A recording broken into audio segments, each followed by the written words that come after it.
Hi friends, welcome to my channel. ಇದು ಉಪ್ಪಿನಕಾಯ್ದೆ continuation blog. ಇಲ್ಲಿ ನೋಡಿ, 100 ಗ್ರಾಮ್ ಅಷ್ಟು ಬ್ಯಾಡಗೆ ಮೆಣಸಿನ್ಕಾಯಿ ಹುರಿದಿಟ್ಕೊಂಡಿದ್ದೀನಿ.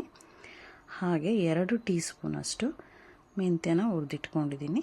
ಇವಾಗ ಇದನ್ನು ಜಾರಲ್ಲಿ ಹಾಕಿ ನೀಟಾಗಿ ಪುಡಿ ಮಾಡ್ಕೋಬೇಕು. ಹಾಗೆ ಮೆಂತ್ಯನೂ ಕೂಡ ಜಾರಲ್ಲಿ ಹಾಕಿ ಪುಡಿ ಮಾಡ್ಕೊಳ್ಳೋಣ. ನೋಡಿ, ಈ ರೀತಿ ಫೈನ್ ಪೌಡರ್ ಆಗಿದೆ. ಇವಾಗ ಉಪ್ಪಿನಕಾಯಿ ಹೇಗಾಗಿದೆ ತೋರಿಸ್ತೀನಿ ಬನ್ನಿ. ನೋಡಿ, ಈ ರೀತಿ ಆಗಿದೆ. ಬಿಸಿಲಲ್ಲಿ ಇಟ್ಟು ಈ ರೀತಿ ಆಗುತ್ತೆ.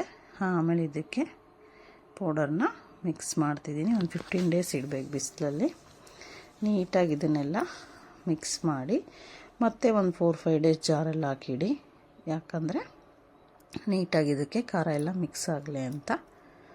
ಆಮೇಲೆ 3-4-5 ಡೇಸ್ ಆದಮೇಲೆ ಇದಕ್ಕೆ ಒಗ್ಗರಣೆ ಹೇಗೆ ಹಾಕೋದು ಅಂತ ಇನ್ನೊಂದು ವ್ಲಾಗ್ ಹಾಕ್ತೀನಿ. ನನ್ನ ವಿಡಿಯೋ ಇಷ್ಟ ಆಗಿದರೆ ಶೇರ್ ಮಾಡಿ, ಲೈಕ್ ಮಾಡಿ, ಸಬ್ಸ್ಕ್ರೈಬ್ ಮಾಡಿ. ನನ್ನ ವಿಡಿಯೋ ವಾಚ್ ಮಾಡಿದ್ದಕ್ಕೆ ಥ್ಯಾಂಕ್ ಯು ಸೋ ಮಚ್.